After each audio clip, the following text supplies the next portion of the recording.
के पढ़ने वाले मौजूद हैं ना, नबी की मीलाद का जश्न मनाया जाता है। और क्यों न मनाया जाए? इसी मीलाद ही ने तो इंसान को इंसान बनाया है। इसी मीलाद ही ने तो इंसान को इंसानियत के मेराज तक पहुंचाया है। तारीख गवाह है, रसूल की मीलाद नहीं हुई थी ना तो इंसान कल भी था, लेकिन कल का इंसान दरिंदा बना हुआ। रसूल की मीलाद नहीं हुई थी, इंसान था लेकिन इंसान जानवर बना था।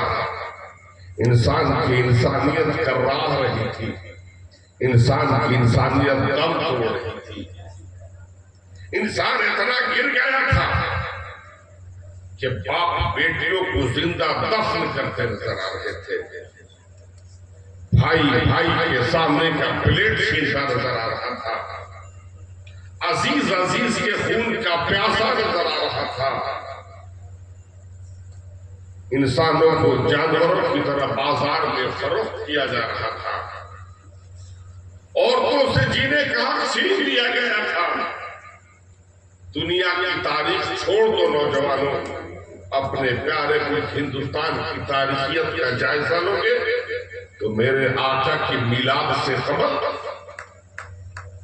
अगर कोई औरत बेवा हो जाती थी ना तो उस औरत से जीने का हक छीन लिया जाता था। उस औरत को शौहर के चिता पर जिंदा जला दिया जाता था। उस औरत को उसकी औलाद उसे अभागन कहते नजर आ रही थी, मनहूस कहते नजर आ रहे थे। अल्लाह के रसूल की मिलाद हो गई। मेरे आका तशरीफ लाए, जब जुल्म से तुम हद से बढ़ा, तशरीफ मोहम्मद ले आए, पत्थर को अता की गोयाई, अशजार से कलमे पढ़वाए। अल्लाह के रसूल की मिलाद की स्याही जब गहरी होती है ना तो सुबह का नूर तो गर्मी हद से ज्यादा बढ़ती है तो बारिश होती है। अल्लाह के बंदे अल्लाह के राह से गुमराह हो जाते हैं। गुमराही सरकशी हद से ज्यादा बढ़ती है तो खुदाए गफूर रहीम की रहमत को जोश आता है। किसी अजीम रहमत का ज़हूर होता है। जब जुल्म सितम हद से बढ़ा, तशरीफ मोहम्मद ले आए, पत्थर को अता की गोयाई, अशजार से कलमे पढ़वाए। अल्लाह के रसूल की जगह तो जब अल्लाह के रसूल तशरीफ लाए, वही औरतें जिसे बेटे अभागन कह रहे थे, मरने के बाद, शौहर के मरने के बाद औरत को शौहर की चिता पर जिंदा जला दिया जाता था। मेरे आका रहमतुल्लिल आलमीन बनकर तशरीफ लाए, हुजूर की मिलाद हो गई। हुजूर तशरीफ ला रहे हैं, आईने का पहला रुख आपको दिखला दिया कि रसूल के मिलाद से कबल औरतों की हालत क्या थी। आज दुनिया नारा दे रही है बेटी बचाओ बेटी पढ़ाओ, लेकिन रसूल के मिलाद का सदका है। आज से 1400 साल पहले अम्ना के लाल ने मक्का की धरती से ऐलान किया था कि अगर तुम्हारे यहाँ एक बेटी पैदा हो जा रही है, शरीयत के मुताबिक तालीम और तरबियत देकर, शरीयत के दायरे में फरमान चढ़ाकर, शरीयत के मुताबिक उसकी शादी के देते हो तो मोहम्मद रसूलुल्लाह तुम्हारी जन्नत की जमानत है। आज से 1400 साल पहले अम्ना के लाल ने यह पैगाम दिया था। अल्लाह के रसूल सल्लल्लाहु अलैहि वसल्लम तशरीफ फरमाए, ना का एक रुख आपने देख लिया। रसूल के मिलाद से खबर, अपने प्यारे मुल्क हिंदुस्तान में औरतों के साथ ये जुल्म हो रहा था कि शौहर के मरने के बाद उससे जीने का हक छीन लिया जाए। उस औरत को शौहर के जिंदा पर जिंदा जला दिया जाता था। अब रसूल की मिलाद हो गई। आका मस्जिद नबवी में तशरीफ फरमा है, निगाह रहमत उठी, देखा एक साइल सामने खड़ा है। अल्लाह के रसूल ने पूछा आने वाले किस घर से आए, आने का मकसद क्या है? आने वाला साइल अर्ज करता है, या रसूल अल्लाह, जब मैं जवान था ना, मेरे अंदर ताकत थी, मेरे अंदर तवानाई थी, तो हुजूर एक मुसीबत के पहाड़ के नीचे आ गया, बड़ी परेशानी आ गई थी सरकार, मुसीबत के दलदल में फंस गया। मेरे आगे जब कोई रास्ता नजर नहीं आया तो मैंने अपने दामन को अपने रब की बारगाह में फैला दिया, इल्तिजाओं की भीख तलब की, मेरे मौला मेरी मुश्किलें आसान हो जाएंगी ना तो मैं पैदल चलकर जन्नत की चौकियों का मौका ले लूंगा।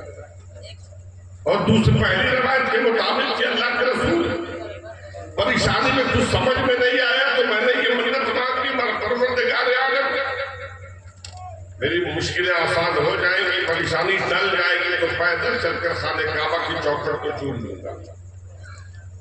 अल्लाह के रसूल सल्लल्लाहु अलैहि वसल्लम, जब मैं जवान था मेरी मुराद पूरी नहीं हुई। आका जब मेरे अंदर ताकत थी ना, मेरे तमन्नाओं की तकमील नहीं हुई। हुजूर अब जब मैं कमजोर हो गया हूँ, नहीं नातमा हो गया हूँ, तो अब मेरी मुराद पूरी हुई है। लेकिन नजर कैसे उतारूं सरकार, अब तो इतना कमजोर हो गया कि घर से मस्जिद नबी आते आते पसीना आ जाता, और मदीना से मक्का 460 माइल दूर है। मेरे आका मैं इतनी दूर पैदल नहीं चल सकता। हुजूर मैं आपकी बारगाह में आया हूँ, आप मुश्किल कुशा हो, मेरी मुश्किलें आसान कर देंगे, मेरी परेशानियों को दूर कर देंगे, हुजूर कोई रास्ता निकाल देंगे। अल्लाह के रसूल ने फरमाया मन्नत क्या थी? कहा हुजूर मन्नत तो यही थी कि पैदल चलकर जन्नत की चौखटों का या पैदल चलकर खाने काबा की चौखट को चूम लूंगा।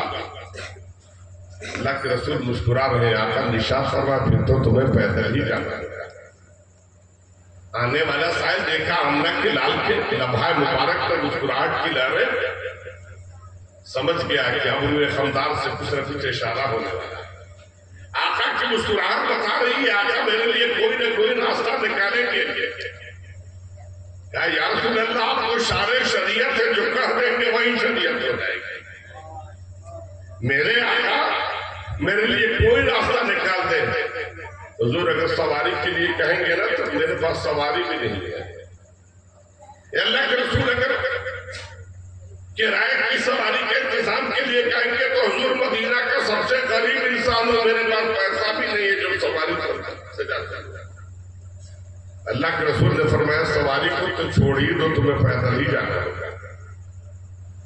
इतना सुंदर था लम्हाए मुबारक पर मुस्कुराहट की लहरें देख रहा है, समझ गया कि बस मेरे आका मेरे लिए कोई न कोई रास्ता निकालेंगे। तड़प कर खड़ा हो गया, अर्ज करता या रसूल अल्लाह, आपने काहे करम फरमा दे, मैं पैदल जाने के लिए तैयार हूं।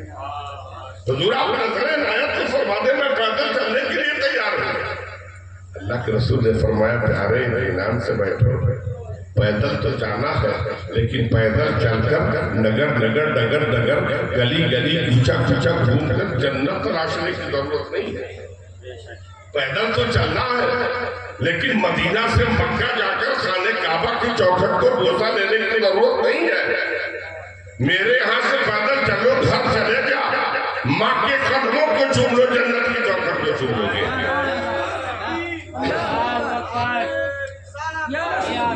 हुजूर नबीले मिल्लत, फैज़ाने हुजूर नबीले मिल्लत, हुजूर नकीबुल औलिया, खानकाहे हैदरिया, नारे तकबीर। यहाँ से उठो, पैदल जाओ, घर चले जा, माँ के कदमों का बोसा ले लो, खाने काबा की चौखट को चूम लोगे। आने वाले ने कहा हुजूर मैं बड़ा बदनसीब इंसान हूँ, मेरी जन्नत मुझसे रूठ चुकी है, मेरी माँ का इंतकाल हो गया, हुजूर अब क्या करूं? मेरे आका इरशाद फरमाते घबराओ नहीं, माँ के मकाम को दुनिया ने समझा नहीं, माँ का हक दिलाने वाला आ गया है। औरतों के मकाम दिलाने वाले नबी तशरीफ ला चुके हैं। माँ का मकाम इतना ही नहीं है, अरे माँ जिंदा नहीं, माँ का कदम तुम्हें नसीब नहीं है तो माँ की कब्र पर चले जाओ, उस कब्र की मिट्टी को चूम लो, खाने काबा की चौखट को चूम लोगे, जन्नत की चौखट को चूम लोगे। आने वाले ने कहा या रसूल अल्लाह, मैं इतना बड़ा बदनसीब हूं कि मेरी माँ किस कब्रिस्तान में दफन है, मुझे ये भी मालूम नहीं है। कहा घबराओ नहीं, माँ का मकाम इससे भी बड़ा, मौ पर बड़ा सुख। आज दुनिया कहती है, तालीम करते हैं कि नबी को पीठ के पीछे की खबर नहीं है। अरे जालिमों, न टीवी का जमाना, न मोबाइल का जमाना, न टेलीफोन का दौर है।